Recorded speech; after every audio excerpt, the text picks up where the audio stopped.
If you've ever built or remodeled a house, you know how challenging a project like that can be. The team you choose to do the work will make or break how the job goes, so you need to make sure you have the right pieces in place before you get started. My guest today is Blake Sutton. He's the president of the award-winning Est Est Interior Design. Blake's experience in construction, interior design, and home staging allows him to provide a unique perspective to his job. And after listening today, you'll have a much better idea how to put a plan in place for your project that will help you end up much happier when it's completed. I'm George Siegal, and this is Homeowners Be Aware, the podcast that teaches you everything you need to know about being a homeowner. Blake, thank you so much for joining me today. I'm happy to be here. All right, today we're going to be talking about how to build a team when building or redesigning, remodeling your house. And a lot of people take that for granted if they've never done it before. Tell us how important that is and how it can make such a big difference between a successful project or one that goes south. Building a team is honestly the most important thing you're going to do when you're getting into this process. People don't understand oftentimes the complexities that are involved in doing a remodel or new construction. And having a great team in place that covers all of the scope that's going to be required, that communicate really well together, that are qualified and competent, is eliminating the vast majority of the heartaches that people deal with and the horror stories that you come across.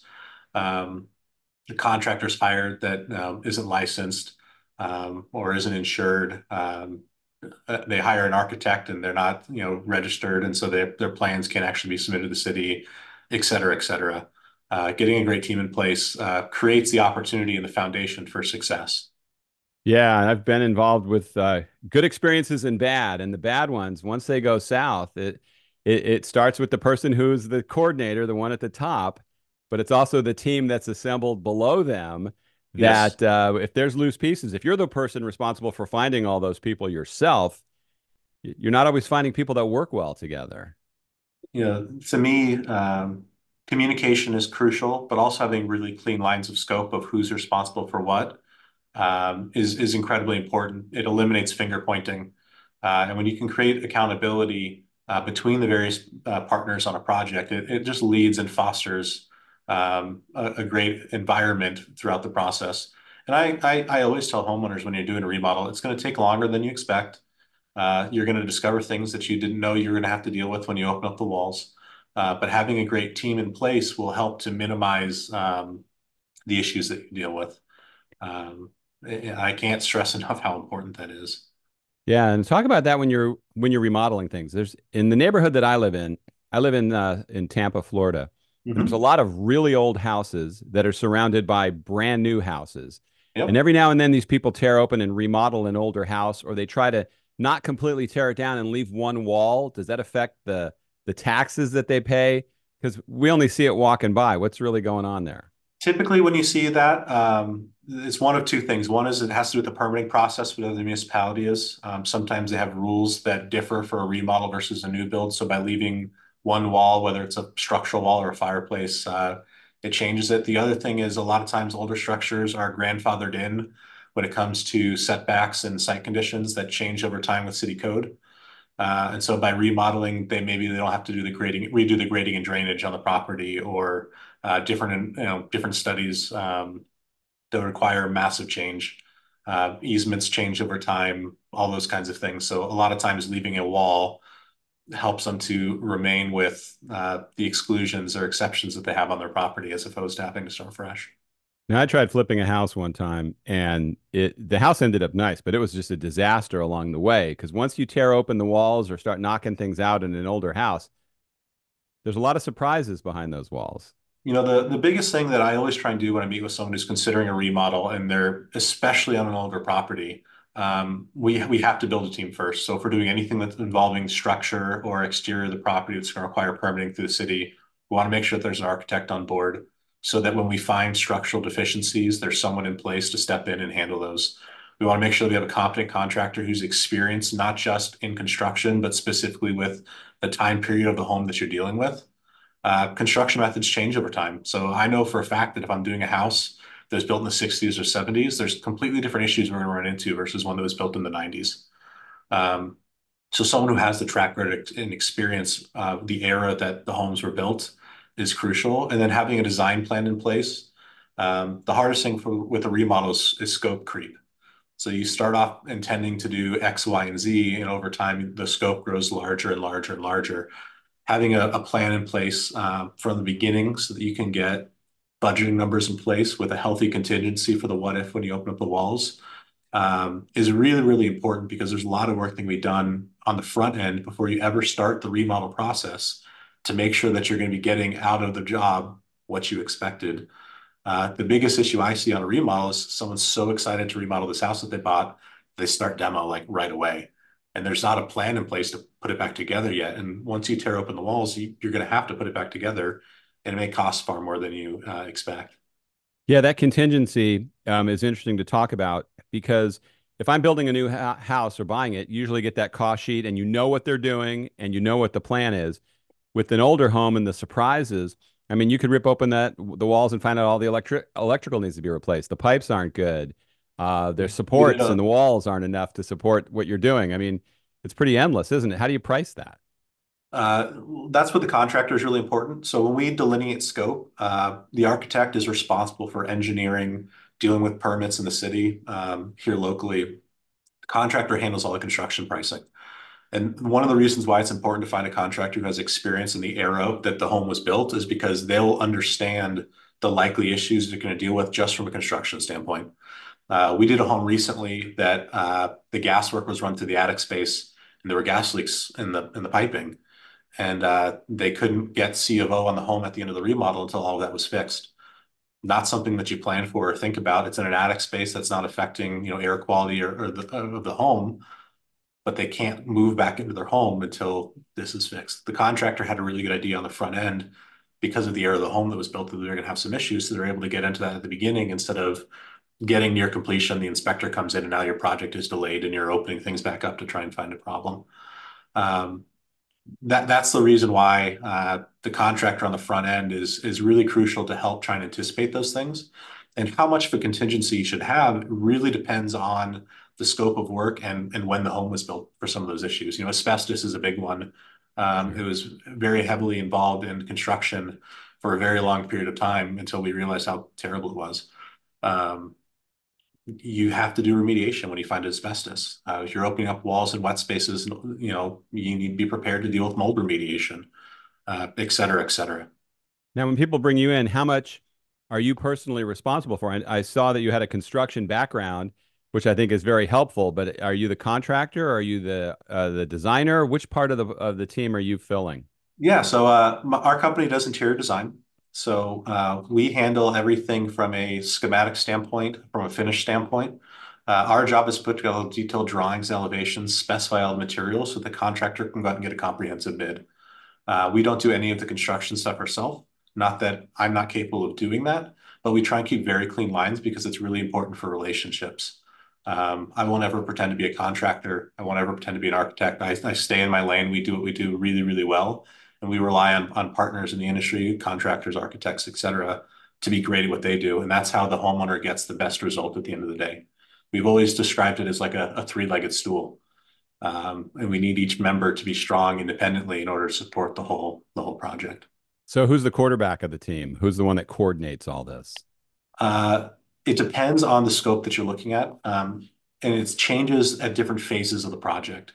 So typically on the very front end, the architect and the contractor are going to deal with just site conditions. What do we have to anticipate from a structural standpoint to achieve what you want to achieve? Are we trying to raise ceiling heights? Are we trying to create a great room plan that requires knocking out some walls? They typically are involved very heavily early on. Um, the ball typically gets in passed to us in the design phase to make sure that we have a strong plan in place for everything we want to do in the interior. Then it rolls to the contractor to actually execute the plan that's in place, if that makes sense. So Yeah, there's it healthy does. But overlap who's there. responsible for finding all those pieces? Because I know where I live, it's hard to find good people. And people are constantly posting on Nextdoor about contractors that have ripped them off, different trades that come through and rip them off, especially pool builders, roofers. I mean, there's a lot of people that are not top So, quality. so my strong recommendation is to start with either On a remodel specifically, it's different for new construction, but a remodel specifically, either find the designer who's going to help you get the look that you want at the end of the day, or start with a contractor, one of the two. You want a general contractor who's licensed, bonded, insured, has good standing with like the Better Business Bureau. You want to speak to multiple contractors, interview multiple people so that you can be really comfortable with the decision that you make. It's absolutely okay to ask for references, speak to other people they've worked with, see examples of the work before you hire somebody. Um, Typically, when you find one person that you really like and trust, they can then help refer the other members of the team that they're comfortable working with. But it's important to do your due diligence with each of those partners that you bring in, because ultimately, at the end of the day, the homeowner is responsible directly for hiring the architect, for hiring the builder, for hiring the designer. Um, but you want all those other trades to fall underneath your general contractor. So he's the one that's going to be responsible for the roofer, for the plumber, for the electrician. And you have one number to call, regardless of what's going on from a construction standpoint, to make sure that things are done right. Yeah, I mean, how that is run is really crucial because some of the stories I've read is where the contractor might bring in some subs. They might not get paid everything they thought they were going to get. They file a lien on the property. I mean, there's a lot of things that can go wrong. So somebody really has to be just watching all that stuff to make sure that it doesn't blow back on the homeowner. That's where doing your homework on the front end to hire a contractor who has good standing, and you can kind of find the reputation. That's really important. I always, on a remodel specifically, encourage kind of a cost plus model in construction where you can see all the individual bids from the various subcontractors so that you can make sure that it's competitively bid and you know who's going to be working on your home at all the different stages. And depending on size and complexity, there are other outside people that you can hire, owners reps as an example.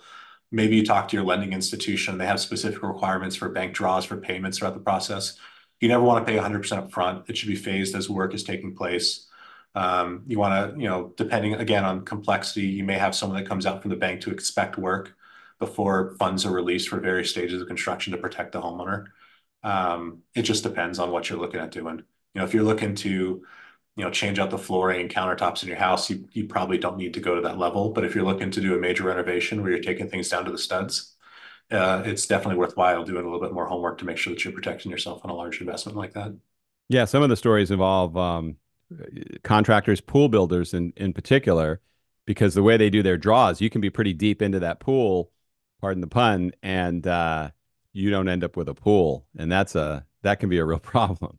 Yeah, that's something, if I was doing it myself, I would be talking to my lending institution and getting advice from them on how we structure draws to make sure that you're not exposing yourself to unnecessary risk. Yeah, definitely, and also on references. When a trade gives me references, I almost like to post or ask around to see who's not Absolutely. referring them. It's like reading an Amazon review. You could read all the 5-star reviews from their friends and family. It's the 2 and 3-star reviews that you really want to take a good look at. It's a balancing act. You know, Believe it or not, people are far more likely to post negative reviews than they are positive reviews. I typically, if I'm trying to hire a contract for the first time, I want to go see examples of their work. I want to talk to the other people in the industry that they work alongside. So I want to, if it's a contractor, give me the names of some of the architects that you work with. Let me know who some of the tile guys like to work with, the cabinet guys. You go and you meet with them and you start to have conversations about, quality and communication. That will tell you a large story. The people that they have to work alongside, they know more than anybody else what it's like to be on the job site with the general contractor. And the same thing is true with the architect. You want to talk to the builders they work with to make sure the architect is timely, that they're not having issues in the permitting process with the city, et cetera, et cetera. So, in your experience, why do you think more people aren't doing this and then they end up having a bad experience? It's like we're almost lazy. And I can point to examples in my own life where if I had just done a little more, I could have saved myself a lot of problems. I think it's really just a knowledge thing. People need to understand what their options are, and just doing a little bit more homework. To me, updating a home is for most people the largest investment they're going to make in their life. So you want to make sure that the changes that you're doing not only make your time in the home enhanced, but that you're positioning yourself so that someday when you move, you're getting value out of the money that you put in. Um, and there's all different people you can talk to, but it's really just a knowledge thing. The guy that knocks on your door and sticks a business card in for roof repair is probably not the first number that you want to call.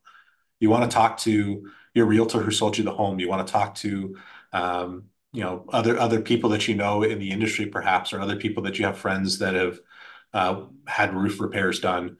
Call multiple roofers, get multiple quotes so you can kind of compare them side by side to make sure that you understand what you're getting into. Now, each part of the country probably has their own things you have to keep an eye on Absolutely. when you're doing a remodel. What's the best way for somebody to arm themselves with knowledge? Okay, I just moved to Arizona. I'm in Scottsdale or one of those areas, and I'm going to have a different set of problems than if I moved to Tampa. Yep. So if you just moved to Scottsdale, then you likely worked with a realtor who helped you find the home. That's where I would start. Talk with a realtor, say, hey, I'm looking to do X, Y, and Z. Can you give me some recommendations of people to talk to?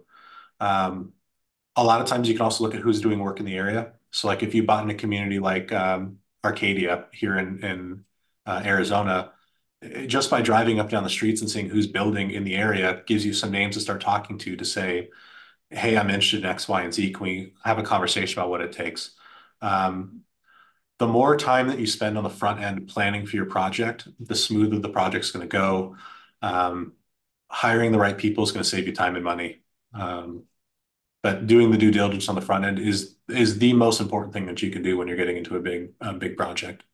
Now, when you're going out to talk to a customer, are there ever some customers when you get out there and you're thinking to yourself, okay, I cannot be getting in a relationship with this person for the next 6 months to a year because they're being obnoxious to me now Oh yeah. and we're When not even I working together? when I interview on a project, it's a two-way street. We're talking about relationships that last years when we're doing projects, depending on size. I'm interviewing them as much as they're interviewing me. And even if it's not at the end of the day, if I go out and do an interview and it's not a great fit for me, I'll make a recommendation for someone that I think would be able to, help them out, whether it's a scope issue, a timing issue, a personality issue. There's always somebody that's out there that would be a good fit to work with them. And I'm happy to extend a recommendation to someone else if I don't think that I'm the right fit, if that makes sense. Have you had any really bad ones or I'm not, you don't have Oh to give yeah. us, well, it says maybe there's a story you could share. I mean, there's always situations. Some of it's just personality. I know my team really well, and so one of the big things that I do when I interview for projects is I'm looking for things that are going to be exciting for them to work on, that they're going to be passionate about, and personalities have to fit. When we do a sizable remodel, you're talking about 2 years. When we do new construction, if it's hillside, it can be a 4-year process. If I don't think it's going to be a good fit personality wise, I'll pass on a project because we're going to spend a whole lot of time together. Um, and that doesn't mean we work with all different kinds of people from all different walks of life. So it's not like someone has to fit in a specific mold. But respect is the biggest thing.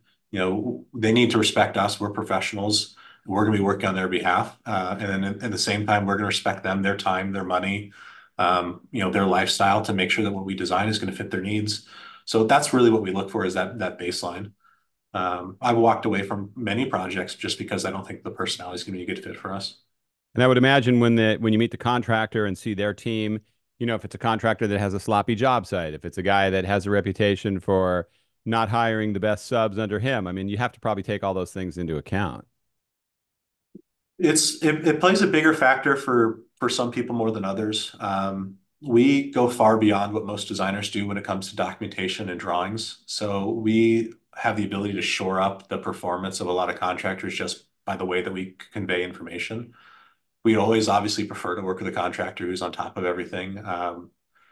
But we can bring value to the process even if it's a contractor that's not great, if that makes sense. Will I make comments to the homeowner to make sure that they understand what they're getting into? Oh, absolutely. I want to make sure that they understand what the expectation should be. But at the end of the day, it's their house and maybe it's a friend of theirs that's doing the remodel. We've done that a lot of times. And we understand that we have to go a little bit farther in our communication and documentation to make sure the project's going to be successful at the end of the day. And when you come up with a great idea, a great design, you go out to the job site very often to make sure that what the work is living up to the creation that you've come up with. We do. We don't directly supervise the construction, but we're on our job sites frequently. Um, there's key milestones that we're always going to be there. We're always going to want to do a frame walk. We're going to want to do a walk once all the MEP has gone in to make sure that lighting's where it's supposed to be, that niches are framed properly, that valves in the showers are where they're supposed to be, those kinds of things before the walls get closed in, make sure there's backing in walls for robe hooks and towel bars and all that kind of fun stuff. But then we do walkthroughs throughout the construction process to answer questions that will invariably pop up on complex designs. How do we want to transition from this material to that material? Making sure that the right products are being installed. We raise the red flag as early as possible if we see a mistake, so that there's time to correct it without creating larger issues. But the level of documentation we go into in drawings really eliminates most issues that you deal with in the field on, is this what it's supposed to be? We draw everything to scale. Everything's properly labeled and elevated. So there shouldn't be a lot of guesswork in the construction process on what it's supposed to look like at the end of the day. Well, a big deal here in Florida, and it gets lost in the shuffle a lot, is the code, the building Mhm. code, and the standard. And I interviewed an architect that said he doesn't want to be a guy that's building for today. He's thinking ahead to what's going to survive tomorrow and what's coming their way. It's not, okay, let's just build this to today's code and walk away. It's Yep, what's actually going to last. without a doubt. I got my start in construction, so I have a special place in my heart for the being able to take care of a home after you turn it over to a homeowner. It's one thing if it looks beautiful on day one. It's a whole other thing when they need to mop that tile floor and you didn't do a baseboard because you thought that the plaster looked cool running down to the floor, and now there's water wicking up the plaster and it looks terrible. How do we maintain that? We live in a time when homes are temporary, and we like to design things that are going to stand the test of time. So a big part of what we do is not designing things that are trendy, but designing things that are timeless. And one of the things that I love is seeing projects that our company designed 15, 20 years ago that's changed hands a couple of times, and we go out and walk the home today and it still looks immaculate. Building something timeless is to me like one of the most enjoyable things that we do. So do you incorporate that thought process into the client and say, okay, well, it'll be more fireproof if you do this. If you do this, you'll save on your energy bills. I mean, a lot of times people want to save nickels when they're doing a project, and they don't realize that for maybe a little more or a little more creative thinking, you can have something that in the long run is going to save you a lot of money. We have that conversation all the time across all of our projects. It's simple things like when you're wiring a home, just pulling wire when the walls are opened up to allow for placing TVs in various locations, even if you don't intend to use them right away, because the cost of an electrical wire now versus having to pull a wire in the future is a drastic difference. Sometimes it's the type of material that we're using. Hey, I know that you think that this wood floor looks great, but it's a really soft wood, and so it's not going to last you more than 5 to 7 years. Let's maybe we go to a hickory that's going to be more durable, and you're going to get 15 years out of this wood floor instead of 5. We see it a lot with furniture. People look at furniture and they don't understand what's the difference between this sofa versus that sofa. Well, this sofa is going to last you 2 to 3 years. That one's going to last you 10 to 15. It costs more now, but if you amortize it over the lifetime of the sofa, it's actually less expensive to buy the quality one because you're not replacing it 3, 4 times. Um, and that's true for outdoor furniture and indoor as well. So we definitely have those conversations all the time because it's always a value decision. And one of the first things I ask every single person before we ever start on the project is, what are your goals with this home? Are you going to live here for 3 years, for 5 years, for 10, for 15? It makes a drastic difference on what makes sense for them with the home.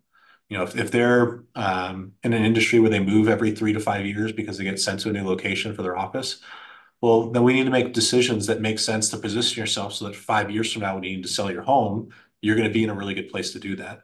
If you're going to live here for 15 to 20 years and this is where you're going to retire and spend the rest of your life, you don't have to worry as much about the short-term value propositions. It's really more about making the home right for you to enjoy the space. So we have those conversations on a daily basis. Yeah, one of the lines we used in my last documentary film, and it's kind of a theme and I like to have on my podcast too, is people need to be more concerned about the ingredients in the project than the icing. The things that are eye candy may look good at the moment, but if the core of that project isn't there and sturdy and functional, you're really just wasting a lot of money. Yeah, without a doubt. You see it the most by far in the fix and flips that you'll see on the market all the time. Someone comes in, paints over that historic wood floor, paints the walls white when it's got beautiful trim, gray washes the fireplace and says, "Hey, look at this great house that I just remodeled," and they've destroyed a lot of the historic value that it has in it. To me, it's about the long-term perspective of doing what's right for that house, and it changes from job to job and style to style. We're unique where we're positioned in the country because the design diversity that we have here in Phoenix is unbelievable. We have everything from Adobe construction to steel and glass contemporary. We've got Mediterranean style homes. We've got, everything you can imagine.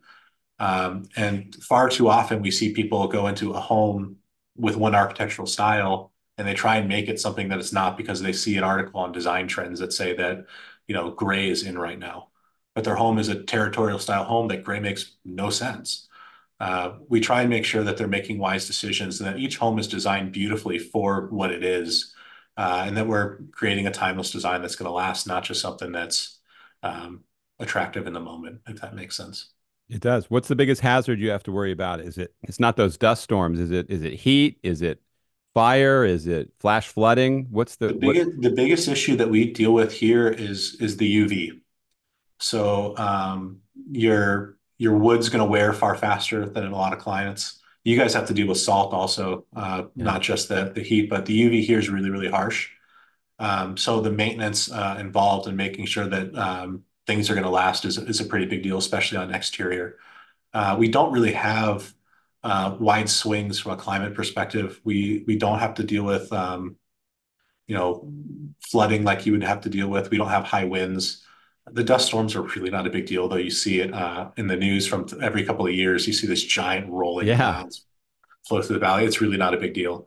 The flooding's a big one, so making sure that your roofs is taken care of and maintained properly, so that when we hit monsoon season and you get 4 inches of rain in a day and a half, that you're not having to put out pots and pans to catch water coming out of the ceiling.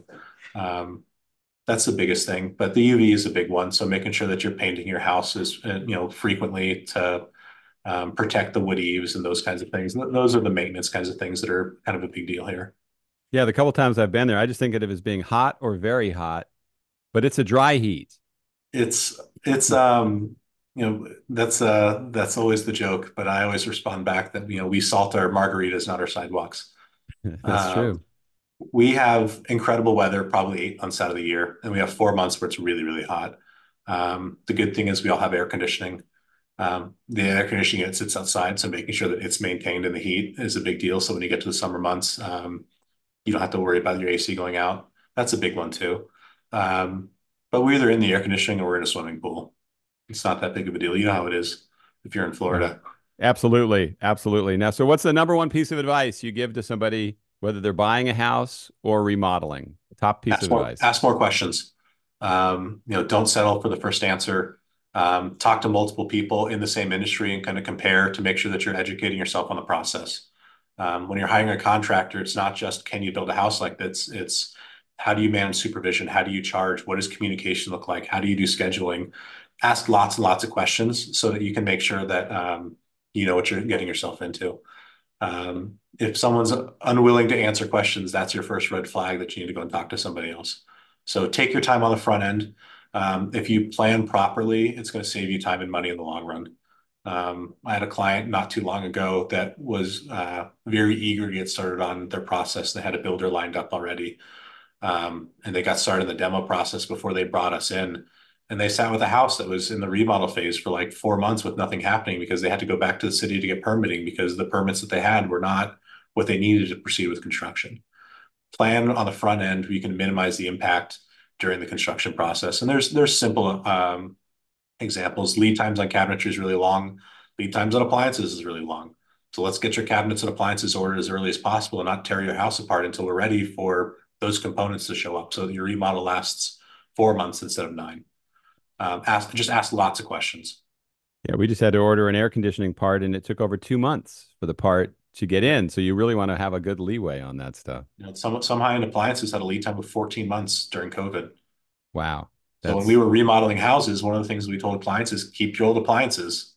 Don't get rid of that dishwasher. Don't get rid of that refrigerator. We'll leave it in the house, even though it doesn't fit in the hole properly for the new one until the new one arrives.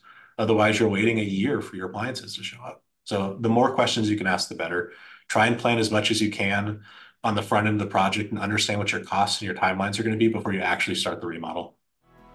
All right. Well, hey, Blake, great advice. Your contact information will be in the show notes.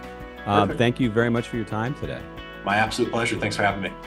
If you have a story about your house, good or bad, I'd like to hear from you. There's a contact form in the show notes.